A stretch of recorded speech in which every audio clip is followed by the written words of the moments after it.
चतुर्भुज रूप धारण करके भगवान खड़े हुए हैं। ध्रुव ने विचार किया, माँ ने ये कहा था कि भजन करना, पर जब वो मिल जाए तो कैसे भजन करना है?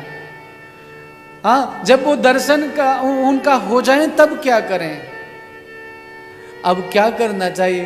ठाकुर जी ध्रुव को देख रहे हैं, ध्रुव ठाकुर जी को देख रहे हैं। और एक मजे की बात कहूं, ध्रुव छोटा सा बालक है, ठाकुर जी को देख करके क्या सोच रहा है? ये मैं नहीं कह रहा हूं, भागवत कह रही है। भागवत जी कह रही है कि ध्रुव सोच रहे हैं कि इनको आंखों से पी जाऊं, जीभ से चाटूं इनको, ये भागवत जी कह रही है। और नासिका से इनको सूंघ लूं। अपने छोटे छोटे नन्हे से हाथों में भगवान को भुजपास में आबद्ध करना चाहता है, भरना चाहता है। फिर सोचता है कि ये तो इतने बड़े हैं, मैं इनको कैसे अपनी भुजपास में आबद्ध कर पाऊंगा। श्री ठाकुर जी से अपने भक्त की पीड़ा देखी नहीं गई।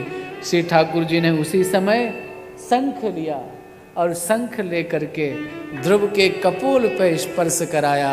आह, जैसे ही कपोल का स्पर्श, कपोल पर शंख का स्पर्श हुआ, ध्रुव की सोही वाणी जागृत हो गई।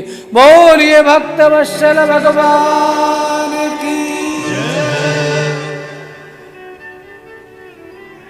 मूकं करोति वाचालं पंगुं लंघयते गिरिं यत्कृपातमहं वन्दे परमानंदमाधवम्।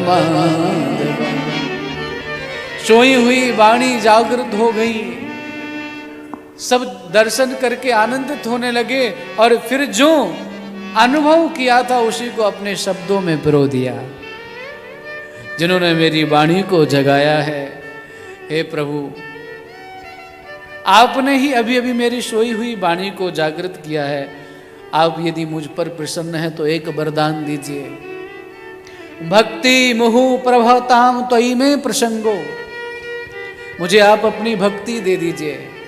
अगर भक्ति ना दे सकें तो अपने भक्त जनों का साथ दे दीजिए। भगवान ने कहा, नहीं नहीं, अभी तो मैं तुझे राजा बना हुआ देखना चाहता हूं। क्या राजा? जैसे एक माँ के मन में लालसा होती है कि वो समय कब आएगा जब मेरा बेटा दूल्हा बनेगा, डॉक्टर बनेगा, इंजीनियर बनेगा, वकील बनेगा, नेता बनेगा। ये नहीं सोचती है माँ।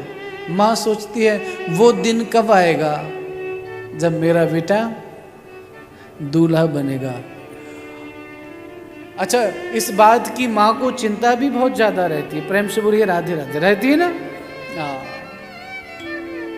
एक बार एक माँ शिकायत लेकर के आई कि महाराज, मुझे अपने बच्चे की शादी करनी है, मैं बहुत चिंतित रहती हूँ। मैंने कहा, चिंता की क्या जरूरत है? बोले, नहीं, आजकल बहुएं अच्छी नहीं आ रही ना। तो मैंने कहा, मैया इसमें बुराई क्या है? एक जमाना था जब हर बहू सोचती थी कि सास कैसी मिलेगी। सबको यही था, महाराज सास कैसी मिलेगी। अब जमाना बदला है, बहुओं ने ऐसा रूप दिखाया, अब हर सास चिंतित है, महाराज बहू कैसी मिलेगी। हाँ, कैसी मिलेगी? मैंने उन मैया से पूछा, मैया ये तो बताओ आपके बेटे की उम्र कितनी? बोले, वो तो अभी 5 साल का ही है। 5 साल का है और इतने पहले से आपको चिंता है। 5 साल का बालक है और 20 वर्ष पहले से आपकी चिंता है। इसका नाम माँ है। बेटे को दूल्हा बना हुआ देखना चाहते हैं। ठाकुर ने ध्रुव से कहा, मैं भी तुझे दूल्हा जैसा देखना चाहता हूँ, सिंहासन पर बैठा हुआ देखना चाहता हूँ। मेरा भक्त भी सिंहासन पर बैठेगा तो उसका शासन कैसा होगा, उसकी प्रजा कैसे उसकी प्रशंसा करेगी, उसकी कीर्ति मैं सुनना चाहता हूँ। भगवान ने वरदान दिया और वरदान दे करके भगवान श्री हरि वहाँ से चले गए।